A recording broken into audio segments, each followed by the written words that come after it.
اللهم اهدنا فيمن هديت، وعافنا فيمن عافيت، وتولنا فيمن توليت، وبارك لنا فيما أعطيت، وقنا واصرف عنا برحمتك شر ما قضيت، إنك تقضي بالحق ولا يقضى عليك، إنه لا يضل من واليت ولا يعظ من هاديت، تباركت ربنا وتعاليت، لك الحمد على ما قضيت، ولك الشكر على ما أعطيت، نستغفرك ونتوب إليك.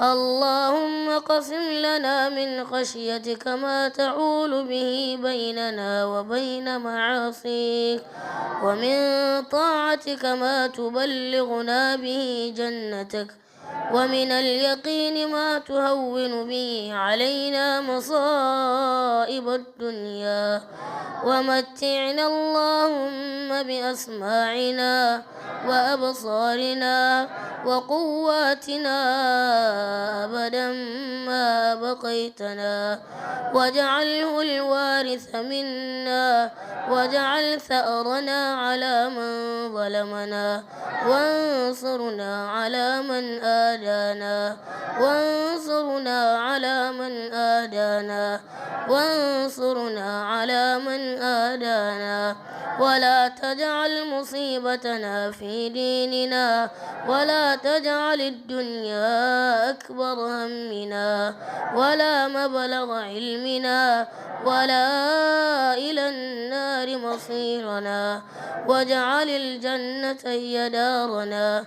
اللهم أهلنا شهر رمضان بالأمر والإيمان والسلامة والإسلام والتوفيق لما تحب وترضى يا أرحم الراحمين. اللهم من أرادنا بسوء وأراد الإمامنا شيخ أبو بكر آدم بسوء وشر، واجعل كيده في نهله وأشكله بنفسه، واجعل تدميره تدميرا عليه. اللهم من أرادنا بسوء وأراد الإمامنا شيخ اليسع عثمان بسوء وشر، واجعل كيده في نهله وأشكله بنفسه، واجعل تدميره تدميرا عليه. اللهم من أرادنا بسوء وأرادنا شيخ إمام الفعيد عبد الصمد بسوء وشر، واجعل كيده في نهله وأشكله بنفسه، واجعل تدميره تدميرا عليه. اللهم من أرادنا بسوء وأرادنا شيخ إمام عبد الله بسوء وشر، واجعل كيده في نهله وأشكله بنفسه، واجعل تدميره تدميرا عليه. اللهم من أرادنا بسوء وأراد الإسلام بسوء وشر، واجعل كيده في نهله وأشكله بنفسه، واجعل تدميره تدميرا عليه.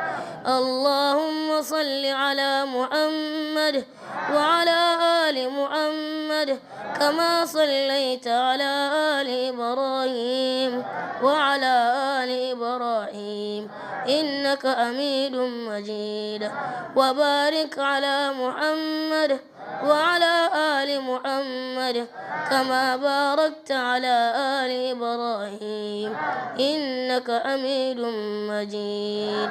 وصل الله وسلم وبارك عليه وعلى محمد صلى الله عليه وسلم وعلى آله وأصحابه وسلم تسليما كثيرا.